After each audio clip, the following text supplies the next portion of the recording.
sí es la caída. Esta es la opinión del presidente Javier Milei. Recordemos que anoche el ministro de Economía, Luis Toto Caputo, puso fuerte allí la mirada sobre el trabajo del Congreso, quien aseguró que si no se aprueba la ley ómnibus, si no se aprueba el DNU, va a haber consecuencias muy fuertes sobre todo lo que implica un ajuste en estas condiciones de inflación, que por supuesto es muy alta. Esta tarde en el Congreso se escucharon muchas ideas, pero no felicitaciones para el ministro de Economía. La oposición está pidiendo un programa de estabilización económica y que ya se pueda actuar para contener la inflación. Quiero que sepas, te lo voy a contar dentro de un rato, que hay muchas negociaciones, pero muchas negociaciones con los distintos bloques de la oposición, salvo el peronismo más duro, para tratar de lograr modificaciones en el esquema que se debate en el Congreso, sobre todo para la ley que tiene que ver con los cambios y la modernización en el Estado. Tengo unos datos que después te voy a contar, pero ¿qué implica? Que el ministro de Economía le diga a los legisladores, ustedes apúrense porque si no el ajuste va a ser peor. Bueno, esto es una presión muy fuerte que le pone el gobierno y también el Fondo Monetario Internacional, porque la nueva meta del acuerdo con el fondo es 2% de superávit fiscal primario.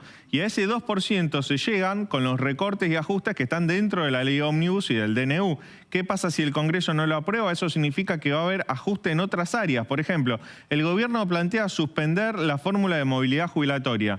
No habla nada de los bonos ni cómo serán los aumentos. ¿Qué significa que el ajuste es más duro? ¿Que no van a cobrar un bono como cobraron en enero los jubilados? ¿Qué significa que el ajuste va a ser más duro? ¿Que van a subir las retenciones? ¿Que va a haber nuevos impuestos? ¿Que tal vez sí se envíe al Congreso el impuesto a las ganancias, que no está dentro de la ley ómnibus? Bueno, lo que está diciendo el gobierno es que si no aprueban la ley ómnibus, los ajustes van a venir en otras áreas y eso es lo que está mandando la señal al Congreso y a la sociedad. Le está culpabilizando al Congreso si no sale esta ley de no cumplir con la meta con el Fondo Monetario Internacional y también responsabilizándolo de cara a la sociedad por lo que pueda venir. Este es el gran interrogante de qué está pensando el gobierno, cuál es el plan B. Hoy por hoy no lo conoce nadie, pero Caputo ayer dijo va a ser un ajuste más duro y más doloroso para los argentinos. Bueno, Leandro, hay muchas conversaciones. El lunes a la noche va a haber una reunión clave del equipo económico para ver si aprueba o no lo que se está hablando entre oficialismo y oposición. Vamos a llegar hasta ahí. Pero mientras tanto, los mercados siempre tienen un pulso de todo este tipo de negociaciones y conversaciones. ¿Hoy qué pasó? Hoy fue un gran día para el equipo económico, tal vez el mejor día desde que asumió el equipo económico encabezado por Luis Toto Caputo.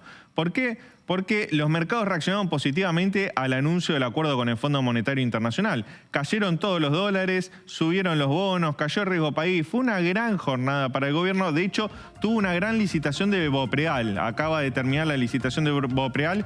Tuvo pedidos de suscripción por casi 1.200 millones de dólares, que esto es algo muy importante porque resuelve la deuda de importadores. El dólar blue te decía que cayó más de 2%, cerró en 1.120 pesos.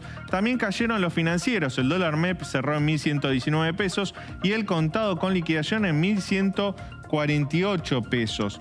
Los mercados, como te decía, reaccionaron muy positivamente, están muy bullish, están muy positivos ante este acuerdo con el Fondo Monetario Internacional. El Merval en dólares subió 0,5%, los bonos, el AL30 subió 1,7% y el riesgo país, como te decía, cayó 59 puntos, cerró en 1.926 puntos. Lo que el mercado empieza a entender es que con el acuerdo con el Fondo Monetario Internacional el gobierno tiene un puente financiero hasta abril, que vienen los agrodólares del campo, y empieza a entender también los mercados que, bueno, está próximo una aprobación de la ley ómnibus, tal vez en general y no en particular, pero que el gobierno empieza a pisar fuerte, tanto a nivel financiero como político, y empieza a imponer su plan de reformas económicas.